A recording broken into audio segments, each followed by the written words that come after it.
네, 서울 강서구병 한정혜입니다. 화면 좀 잠깐 띄워주실까요? 그 물관리 일원화 관련해서 앞서 우리 위원장님께서도 말씀을 해주셨는데 물관리 일원화 관련해서 후보자의 소신을 좀 여쭙고 싶어서 몇 가지 자료를 좀 보도록 하겠습니다. 우리나라 물관리 체계는 현재는 하천, 먹는물, 하수도, 지하수에 따라서 저렇게 부처가 좀 나뉘어져 있습니다. 하천도 수량이냐 수질이냐에 따라서 관할하는 부처가 다르고요. 먹는 물의 경우도 역시 광역상수냐 그게 아니냐에 따라서 부처가 나누어져 있습니다. 재미있는 것은 지하수는 국토교통부로 되어 있는데 먹는 샘물, 그러니까 지하수의 한 종류인데 지하수라는 표현을 못 쓰기 때문에 환경부는 먹는 물에 대해서는 먹는 샘물이라는 표현을 쓰고 있죠.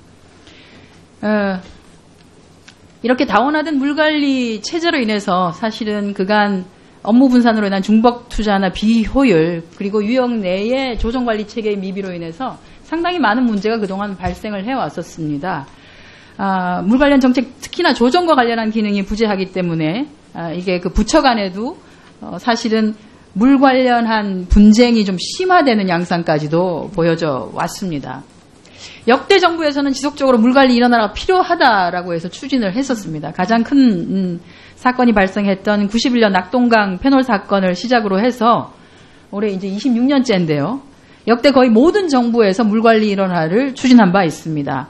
낙동강 수돗물 발암물질 사건이 일어났을 때 91년, 94년에 두 차례에 걸쳐서 수질오염 사고가 발생을 했고 당시 김영삼 대통령은 건설부 소관의 상수도 관리와 또 하수도 관리 그리고 보사부였죠. 그 당시는 보사부 관리하의 음용수 관리 업무를 환경부로 일원화를 했었습니다. 당시 환경처 장관이었던 황산성 장관이 이렇게 다원화되어 있는 물관리 체계를 일원화하겠다고 했고 당시에 수자원 개발공사 현재 수자원 공사지요.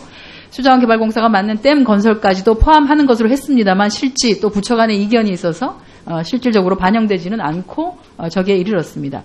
김대중 정부에서도 수자원 통합관리를 추진한 바 있습니다. 대통령께서 수자원의 통합관리를 기반으로 물관리 시스템의 과학화 선진화를 주력하겠다라고 하는 것을 중심으로 해서 통합관리를 추진한 바도 있고요. 노무현 정부에서는 대통령직 인수위원회에서부터 사회적으로 합의할 수 있는 정확한 물수급 예측을 통해서 수요 공급 정책을 연계하도록 하고 물관리 행정조직을 일원화해서 수질과 수량을 통합관리하도록 체계를 바꾸겠다라고 했습니다만 역시 이것도 또 부처 간의 이견으로 당시 조정되지 않았습니다.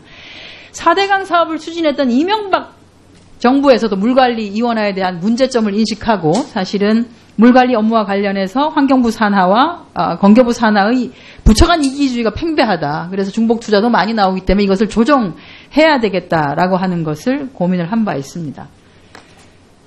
이번 대선에서 19대 대선에서도 바른정당을 제외한 모든 당이 물관리 일원화를 공약으로 제시했습니다. 특히 자유한국당의 경우에는 자유한국당의 중앙선대위 국민안전대책위원장이었던 이만희 의원께서 4월 17일 날 있었던 인터뷰를 통해서 앞으로는 수질 지금과 같이 국토부와 수질은 환경부로 수량과 수질이 나눠져 있던 것을 수질 생태 전문기관인 환경부로 하여금 물관리에 대해서 일원화해 나가는 역할을 조정해 나갈 계획이다라고 발표를 한 바도 있습니다.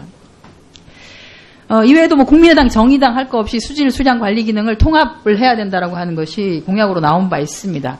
이렇게 대선 즈음에서는 물관리 일원화를 해야 된다라고 하는 것에 공감대가 쓰고 실질적으로 물관리 일원화가 일어나고 있는 세계적인 추세를 보면 일원화를 하지 않은 나라는 있을지언정 물관리 일원화를 한 나라들은 대부분 다 환경부로 통합 관리가 되고 있습니다. OECD 35개국 중에서 23개가 물관리 일원화가 일어났고요. 그 통합이 된 나라들은 다 환경부로 일원화가 되어 있습니다. 우리가 26년 동안 이것을 고민을 했습니다. 그럼에도 불구하고 현재 일부에서는 물관리를 환경부로 일원화하는 것에 대해서 시기상조다. 이런 얘기를 하시는 분들도 좀 있으시고요. 그 다음에 다시 한번 논의를 또 해야 되는 거 아니냐라고 해서 지난 26년간의 논의 과정들을 다시 또 짚어보자라고 하시는 말씀을 하시는 분들도 있습니다. 물관리 일원화가 필요하다라고 해서 국회에서도 굉장히 많은 분들이 15대부터 시작해서 계속적으로 지금 20대 일기까지 많은 분들이 물관리 일원화와 관련한 법률안을 내놓고 있기도 합니다. 후보께 좀 묻고 싶습니다. 역대 정권에서 이번 대선 과정에 이르기까지 여야 할 것 없이 물관리 일원화, 물관리와 관련한 통합 체계의 구축은 필요하다라고 하고 있습니다.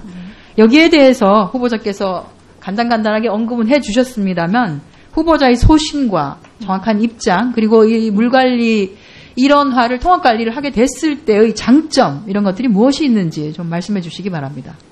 예, 감사합니다. 안정희 의원님. 위원님께서 상세하게 설명해 주셨다시피 물관리는 정말 오랫동안 논의된 사항입니다. 지금 그것이 왜 타당성을 갖는가를 잠깐 살펴본다면 사실 그동안 오랫동안 정부가 인프라 투자를 통해서 기반 시설들은 많이 다 갖추어진 상태입니다.